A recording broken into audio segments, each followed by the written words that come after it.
Huwag mong kalimutan kung kanino ka umuwi.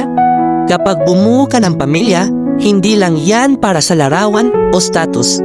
Ibig sabihin, sila na ang mundo mo, ang asawa mo, ang anak mo, ang tahanan na ikaw ang pundasyon. Mali. Mali na inuuna mo pa ang iba kaysa sa sariling pamilya. Mali na ang galante mo sa labas pero tipid ka sa bahay. Mali na gabi-gabi kang nagpapaligaya sa iba habang ang mag-ina mo nalulunod na sa pag-aalala. Mali na ang saya mo sa barkada pero ang init ng ulo mo pag-uwi mo sa asawa at anak mo. Hindi masama ang barkada, hindi masama ang makihalubilo, pero kapag may pamilya ka na, priority mo na sila. Obligasyon mo na silang alagaan, mahalin at unahin. Kasi hindi mo lang sila basta kasama, sila ang bahay mo.